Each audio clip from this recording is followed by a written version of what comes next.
मित्रों नमस्कार, मैं GSL पांडे आज आपके लिए लेकर आया हूँ हिंदी विषय और हिंदी में वर्णमाला से संबंधित प्रश्न जो अक्सर विद्यार्थियों को भ्रमित कर देते हैं और वे उत्तर देने में गलती कर जाते हैं। ऐसे प्रश्नों को आज देखते हैं। आइए शुरू करते हैं। पहला प्रश्न है, अयोगवाह किसे कहते हैं? इसका उत्तर है, जो वर्ण अष्टाध्यायी के माहेश्वर सूत्रों में सम्मिलित नहीं है किंतु इन्हें हिंदी वर्णमाला में लिया गया है, उन्हें अयोगवाह कहते हैं। इसमें 3 वर्ण हैं, अंग, अ और अहा। इन वर्णों को अयोगवाह कहते हैं।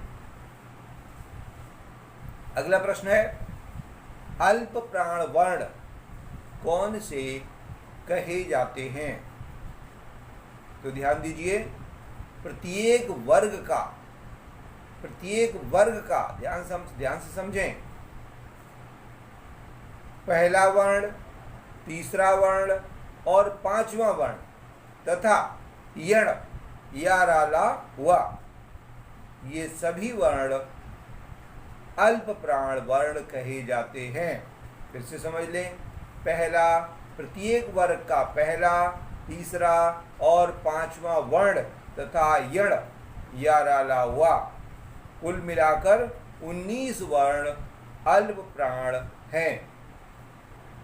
अगला प्रश्न, महाप्राण वर्ण कौन कौन से होते हैं?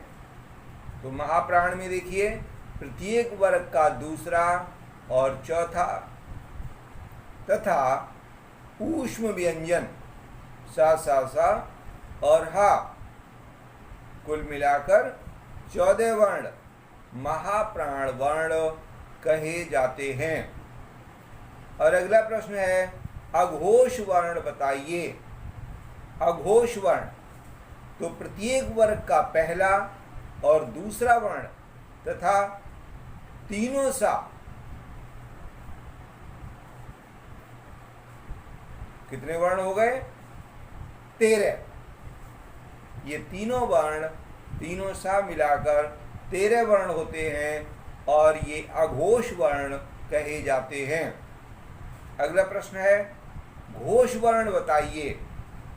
तो प्रत्येक वर्ग का तीसरा, चौथा, 5वां वर्ण तथा या, रा, वा और ह, ये कुल मिलाकर 20 वर्ण हैं जो सघोष या घोष वर्ण कहे जाते हैं।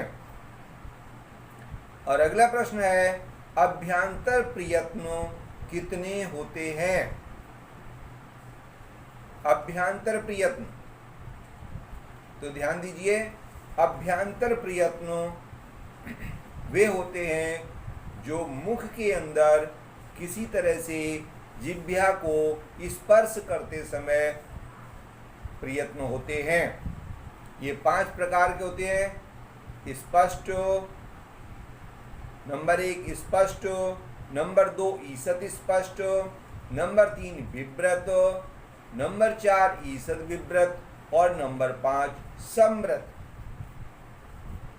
इस प्रकार से ये अभ्यांतर प्रयत्न 5 होते हैं। और अगला प्रश्न है, बाह्य प्रयत्न कितने होते हैं?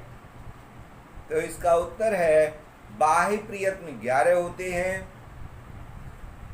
ध्यान दीजिए, बाह्य प्रयत्न 11 प्रकार के होते हैं। विवार, नंबर 1 विवार, नंबर 2 संवार, नंबर 3 श्वास, नंबर 4 नाद, नंबर 5 घोष, नंबर 6 अघोष, नंबर 7 अल्प प्राण, नंबर 8 महाप्राण, नंबर 9 उदात्त, नंबर 10 अनुदात्त और नंबर 11 स्वरित। इस प्रकार से 11 बाह्य प्रयत्न होते हैं, इनको याद रखने की आवश्यकता है। और अगला प्रश्न है, अच प्रत्याहार में कौन कौन से वर्ण आते हैं? अच प्रत्याहार, ये बहुत बार प्रश्न पूछा जाता है, तो ध्यान दीजिए। सभी स्वर वर्ण अच कहे जाते हैं, स्वरों को ही हम अच कहते हैं।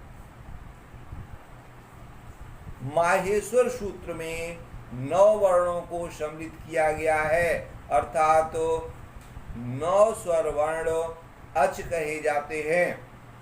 और अगला प्रश्न है, हल प्रत्याहार में कौन से वर्ण आते हैं? तो ध्यान दीजिए, सभी व्यंजन जो भी माहेश्वर सूत्र में हैं, वे सभी व्यंजन 33 वर्ण इसमें सम्मिलित किए गए हैं, तो 33 व्यंजन हल प्रत्याहार में आते हैं। अगला है, माहेश्वर सूत्र कितने माने गए हैं?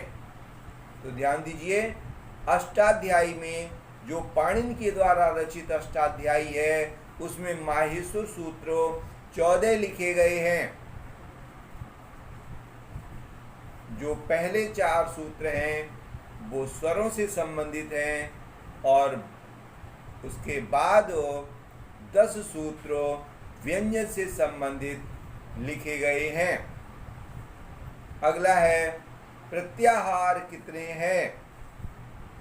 तो ध्यान दीजिए, अष्टाध्यायी में 42 प्रत्याहारों को पाणिनि ने रचा है, सम्मिलित किया है।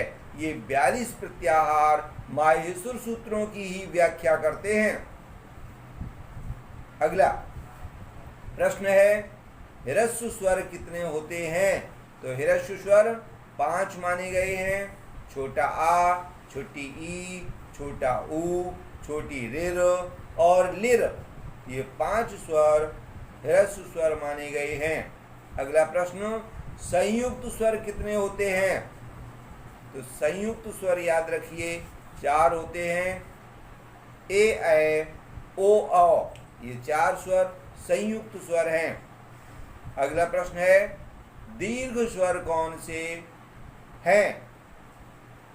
तो देखिए, दीर्घ माने बड़े स्वर जिनमें 2 मात्रा के बराबर समय लगता है, वे दीर्घ कहलाते हैं। जैसे बड़ा आ, बड़ी ई, बड़ा ऊ, बड़ी रिर, ए, ऐ, ओ, औ, ये कुल मिलाकर 8 स्वर हैं। अगला प्रश्न, वर्णमाला में कितनी ध्वनियां मानी गई हैं? ये प्रश्न बहुत पूछा जाता है। तो वर्णमाला में कुल 52 ध्वनियां मानी गई हैं। निश्चित रूप से यह संख्या निर्विवाद है, बहुत सी पुस्तकों में अलग अलग रहती है, इसको ध्यान से मनन कर लें। कुल ध्वनियां 52 ध्वनियां हैं। मित्रों, आज वर्णमाला से संबंधित ये अभ्यास यहीं समाप्त होता है। कल नई समस्या के साथ उपस्थित होंगे। जय हिंद।